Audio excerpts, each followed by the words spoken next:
Good morning, welcome to Breakfast. You're with Charlie State and Naga Munchetty. Our headlines today. Good morning, it's Friday the 28th of August. Our top story today. Donald Trump says his Democratic presidential rival, Joe Biden, would destroy the American dream and give free rein to violent anarchists. In an hour-long closing speech on the fourth day of the Republican National Convention, Mr. Trump promised voters that he would rebuild the US economy and claimed that a coronavirus vaccine is on its way. Here's more from our North America correspondent, David Willis. Well, our North American correspondent, David Willis, joins us now. David, good to see you. There was no doubt, was there, that Mr. Trump was going to be storming out of the blocks when he gave his speech?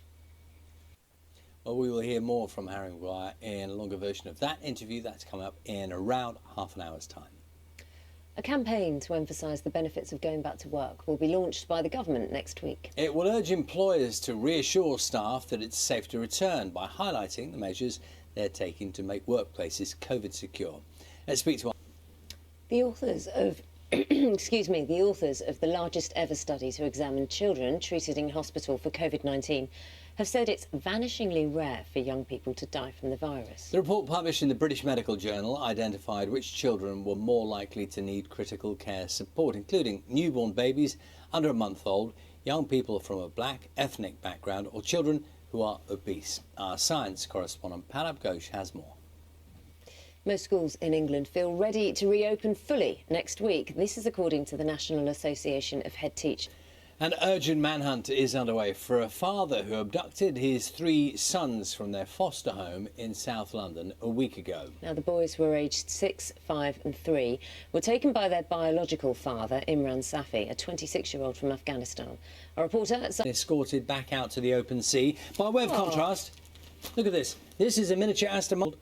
Does it go? How about that? When you say it's a toy car, has it got a working engine? Yeah, I think it goes. It's the 2/3 scale steering wheel. So you can get out. Dashboard has functional instruments and updated. It's got oil, temperatures, battery. It's battery run, obviously. But there you go. How about that? 23 minutes past 6. Back in March, Manchester United footballer Marcus Rashford shared with us his experience of relying on free school meals and food banks whilst he was growing up. He successfully campaigned for the government to allow children in England to claim free school meal vouchers during the summer holidays. Now, since then, £380 million worth of vouchers have been redeemed by schools and families. Jane McCubbin has been to Liverpool to see what difference it's made. In a statement, the government has said, "We have taken substantial action to make sure no child goes hungry throughout the pandemic period, including by launching a national voucher scheme to support children eligible for free school meals while they were at home. Councils are also receiving additional funding to support families who are struggling financially with the impact of COVID-19 and to provide help to those who need it." The seat time now is 6:28. You're watching BBC Breakfast. Still to come this... It's no mean feat. We'll discuss that shortly and bring you the latest news. Always good to know what time it is. Just coming up to 6:29. Sarah has the weather for us. Sarah, good morning. You know, these pictures, we've been covering this as well. Some areas were flooded yesterday from... Good morning. You are watching Breakfast with Charlie State and Naga Munchetty. Now, children prepare to return to school in England from next week. New research from the British Medical Journal suggests young people are less likely than adults to develop severe COVID-19 or die from the disease. Let's pick on some of those thoughts. Thank you. Take care. 23 minutes to 7. It's nice when someone else tells you to take care, isn't it? Yeah, it's never a bad thing. It's never a bad thing. Let's talk to Jane, who's covering the sport for us this morning. Jane, good morning to you. There's been so much interest in what's been happening with Harry Maguire, and it's happened so quickly, hasn't it? What, over the last 6-7 days? That seems fair enough. Jane, thanks very much. See you later on. 14 minutes to 7 is the time. Good morning to you. Staggered start times, wearing masks, year group bubbles. All of these will become a reality for children in England who are returning to the classroom from next week. Breakfast John Maguire has been finding out what measures are in place for students who use public transport and what you can expect when it comes to social distancing on the school run.